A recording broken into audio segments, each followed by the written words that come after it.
right. Well, excited to be with you guys tonight and be able to share with you a little bit. So, in about 2 months, I'm going to be celebrating my 20th wedding anniversary. Believe it or not, I got married when I was like 10, and yeah, that's a good deal. But in my first year or so of marriage, something happened that was pretty traumatic for us, and I was a youth pastor here at the time. I was a junior high pastor here at the church, and we went on a beach trip to Corona del Mar, and we're down there enjoying the day, just hanging out. And I'm out there. It's kind of a strong, like, rip current that day at the beach, and then something just tugged right here at my ring finger on my left hand from that strong current, and it just sucked my wedding ring into the ocean.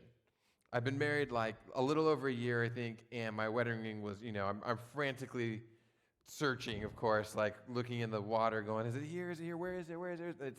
It's gone. I don't know where it is now. It's at the bottom of the sea somewhere, or somebody found it when they were metal detecting one day maybe. But the thing about the water and the waves and the ocean is they can be surprisingly powerful. Have you ever noticed that? Like, you go out to the beach, sometimes they got the little, the black dot on the yellow flag out there, and it's like, be careful, there's a rip current or whatever going on. And the waves and the water can be a powerful thing. And tonight I want to talk about waves, but a different type of wave that we all encounter at different times in our lives. It's the wave of struggles, pain, guilt, things that our past may feel like it hangs on to us, and we've got this wave back there, and it just won't let us go. Difficult things in our past that are just terrifying and only seem there to knock us down. Have you ever faced a wave like that? Like, you feel like something just won't let you go. It's just going to knock you over. It just won't go away. What we're talking about, this whole series we're in, is called Win the Day, and we've been kind of basing it off this book called Win the Day. And the idea here, last week, if you were with us, we talked about flipping the script. The idea that you take your story and go, okay, what is the truth in my story? Like, what is actually the truth of what God says about my story, about that? And we're going to continue talking tonight really about the past, specifically about struggles and hurts and pains. And so, maybe, because here's the thing, you cannot fully win the day if you can't fully win your past. Like, if your past is just always hanging on to you, if it's always that wave knocking you over, you can't fully win the day. Maybe you feel like you've made some unforgivable mistake. Like, you've just messed up so bad, and there's no way, like, God could ever forgive you for that, and you keep reliving that wave over and over and over. Maybe you've been hurt by somebody else, and you haven't fully dealt with that pain that it caused you, and that wave just feels like it keeps crashing over you. Maybe you've had to deal with a physical sickness, and there's healing that's had to happen, and this health issue keeps knocking you all around. Whatever it may be, we all have different waves, and I want to share with you a quote that I read in this book, and it's this. It's, "I have learned to kiss the wave that throws me against the rock of ages." You'll notice that I said this was not Charles Spurgeon, and that's a weird way to make a quote, I know, but everyone says this was Charles Spurgeon, and who was a great pastor of the 1800s, but it's fake. It's like one of those quotes where everyone says, oh, they said this, and they didn't. So, but it's still a great quote. "I have learned to kiss the wave that throws me against the rock of ages." Because here's the thing, our natural reaction when we face waves in our lives is to just survive, to just get through it, to just try and just make it through. We want to avoid the waves or maybe forget about the waves, but the idea of kissing the wave, that sounds a little terrifying. Like, okay, struggle, pain, hurt, guilt, whatever it may be, kiss the wave, that sounds like close. That sounds intimate. That sounds like scary a bit. But here's the reality. You will never be able to fully engage in the present if you haven't fully dealt with your past. And what if the wave you'd rather just forget about isn't just something for you to get over or to survive, but what if that wave is like actually the thing in your life that's going to transform you into the person that God's calling you to be? Like, it's the thing that's going to have the power in your life to bring about change and transformation in you.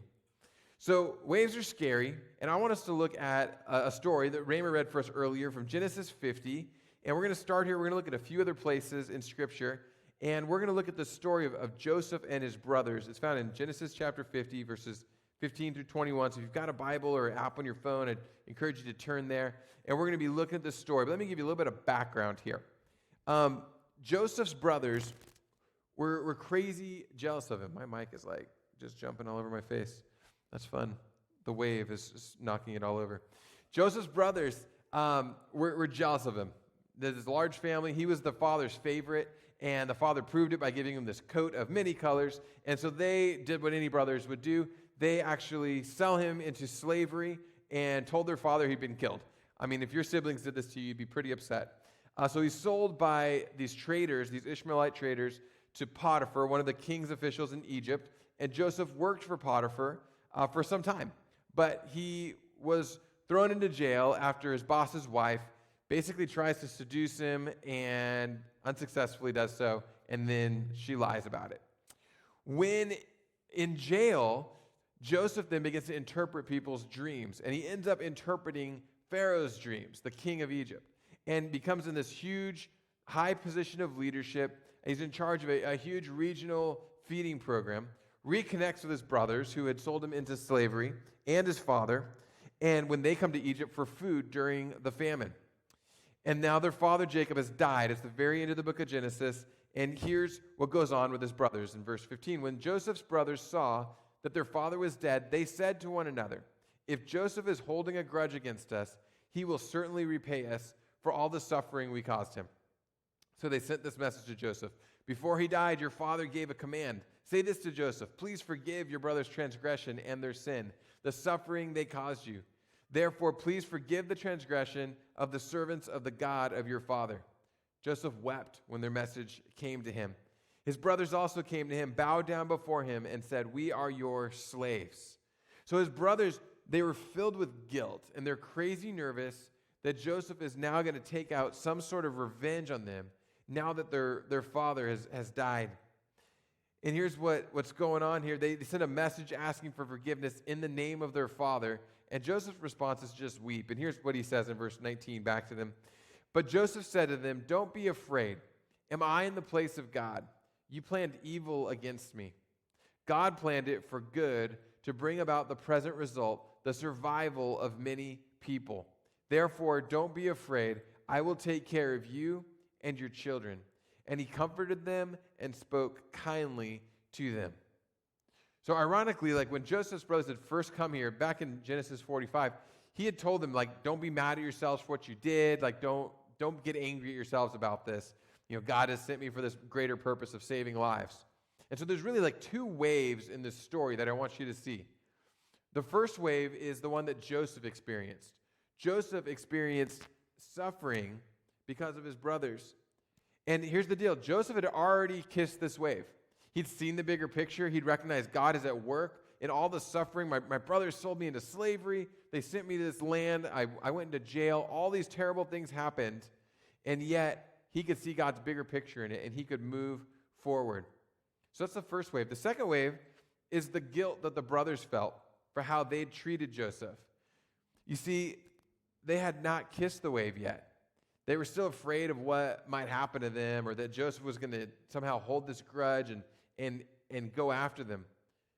They didn't fully believe what he'd said before. Joseph recognized the bigger principle here. He recognized that God was at work even through actions that were meant for evil, and that God accomplished his purposes. And Joseph holds on to this. When he says this, "Am I in the place of God? Like, who am I to judge you? I'm not supposed to take revenge, and I know that God was up to something much bigger here than we even realize, bigger than the struggles I went through, bigger than any of that stuff." I mean, think about it. We serve a God who is able to take even the most evil of human intentions and work out his good plan through those actions. Because when we face the waves of life, it's really easy to ask God this question: why are you doing this? Or why are you letting this happen? And if we're honest, if we're really honest, probably every one of us has asked that question of God at some point. Why, God? Why did you let this happen? Or why are you letting this happen? Sometimes, why are you making this happen? You may have asked God. What if a better question was this? What are you trying to teach me? Instead of saying, why did you do this? Why is this happening? What if the question was simply, what are you trying to teach me? I want to look at a couple other places in Scripture at this role of suffering like Joseph did. So in Psalm 119, two different verses there. Verse 67, first of all, says this, before I was afflicted, I went astray, but now I keep your word. And then a few verses later, he writes this in verse 71, it was good for me to be afflicted so that I could learn your statutes. He says, before the affliction, the trouble, I went astray, but not now. He says, now I keep your word. And then he says this, it was good for me to be afflicted. Why? So I could learn your statutes, so I could learn your ways, God. You know, God uses the waves of pain and suffering in our lives to bring about his purposes, to teach us. But if we attempt to avoid the wave, ignore the wave, or handle the wave on your own, it's not going to accomplish fully what God intends it to do. We actually need to kiss the wave. We need to get up close to it and invite God into the pain, invite God into the hurt, into the regret. And when we invite him at that level, we see he's with us and he heals us and he grows us and he works through us. I mean, I've been trying to pray this when I'm dealing with stuff, is to literally pray, you know, Jesus, I invite you into this right now. Whatever that may be, if it's anxiety or it's fear or it's suffering or it's some sort of hurt. But to just say, Jesus, I invite you into this. Like you're here in the middle of it. You know, Paul talked about this role of suffering in Romans 5. Let me read this for you, verses 3 and 4. It says, not only that, but we also boast in our afflictions, because we know that affliction produces endurance, endurance produces proven character, and proven character produces hope. I've got this slide here that kind of shows it for you, where it's like affliction leads to endurance, endurance leads to proven character leads to hope. I mean, think about that backwards for a moment. It means you can't have hope without proven character. You can't have proven character without endurance, and you can't have endurance without affliction, right? And so that means ultimately, to simplify it, you can't have hope without the affliction he's talking about here. And we want to skip steps. I mean, if we're honest, we want to jump ahead and just get hope in our lives without letting ourselves fully live with our afflictions and the hard things that God brings into our path sometimes. It's like when you want to get an A in a class, but you're not willing to put in the hard work of reading and studying. In fact, you might even get the A while skipping those things. Some of you are going, I know how to do this. I've worked this out, right? You're like, I can get the A without reading everything. I can read the headings. I can outline it. I can find a good summary. But even then, if you get the A while skipping the hard work, I guarantee you won't have full mastery of that subject. You won't know it as well as if you put in the hard work that is there. So when Paul says here that that he boasts in our afflictions, that we boast in our afflictions, he's not saying we're glad about the pain and like we're enjoying it, like a twisted kind of like thing with pain. He's saying we boast in it because we know what it will produce. We take joy in the pain because we know what the end product is. We can know that it's going to produce maturity. That's what joyful suffering is. It's not saying I enjoy suffering. Joyful suffering is saying I can endure this suffering because I know it's going to do this full work in my life. You know, like I said earlier, our natural reaction to waves is to survive, just to make it through, forget about it, get past it. And you know, getting rid of your past hurts and sins and struggles by pretending they don't exist is not really the answer. 1 Peter 4:19 addresses this in a great way. It says this, so then let those who suffer according to God's will, that's the wave, suffering according to God's will, entrust themselves to a faithful Creator, that's the Rock of Ages, while doing what is good. So then let those who suffer according to God's will entrust themselves to a faithful Creator while doing what is good. Like whoever said, not Charles Spurgeon, but whoever said it, I have learned to kiss the wave that throws me against the Rock of Ages. We trust that God knows what he's doing in the wave, and we trust that he's always with us in the wave.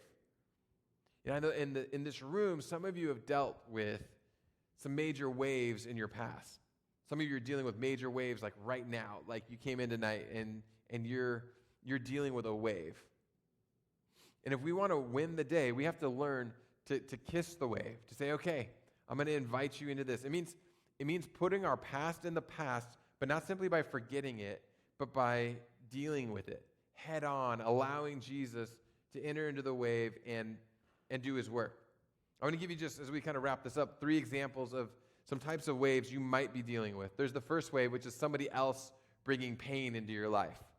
And this could be a past, like dating relationship or hurtful words from your parents that they said when you were growing up and it just always comes back into your mind, or even abuse by someone you know.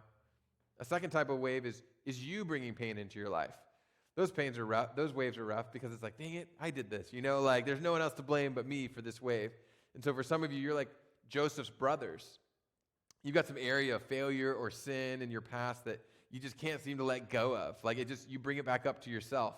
And you go, oh yeah, look what I did. Even though God has assured you of his forgiveness, just like Joseph told his brothers, like, don't be angry with yourselves. God is telling you, let this go, and you keep bringing it back up. And the third, there's other people bringing pain into your life. There's yourself bringing pain into your life. But then the third one is just the waves of the pain of this world. There are things in this world that are just there because we live in a fallen world. And these could be like financial difficulties. Like you get the bill for school and you're like, I don't know how I'm going to pay that. Like, what am I going to do? Or it could be like cancer in your family, or it could be just a health struggle in your own life. There's all sorts of waves that are here just because we live in this world. And each of these requires different types of healing and finding hope. Some might need a conversation with a friend. Some might need a type of counseling. Others might need a fresh sense of waiting on God to act, But all 3 of these are areas we can bring Jesus into. We can ask him to be with us in the wave. And we can ask the question, what are you trying to teach me? This idea of kissing the wave is probably one of the hardest of all the ones we're going to talk about in this series. Because it's like, it's one thing to say, like last week we talked about flipping the script. That sounds great. Like, yeah, I believe these lies, now I'm just going to turn them to truth. But kissing the wave means dealing with our past. It means dealing with those hurts, dealing with those struggles, but allowing Jesus to be right there. Let me put this quote up here for you from Mark Batterson, the author of Win the Day. He said, kissing the wave is owning your past so it doesn't own you. It's understanding that the obstacle is the way. But kissing the wave is also kissing it goodbye. It's owning your past so it doesn't own you. I love that line. It's saying, okay, this is real, this is here, but here's how God's dealt with it. And now I can move forward after that. So here's kind of the big idea for tonight is simply this. Am I trying to get through the wave or grow through the wave? Am I trying to get through the wave or am I trying to grow through the wave? Because we're going to face it in one of those 2 ways. We're either going to try and survive it and just get through it, or we're going to say, okay, God, what are you teaching me? And we're going to try to grow through it. So let me pray for us as we close this time.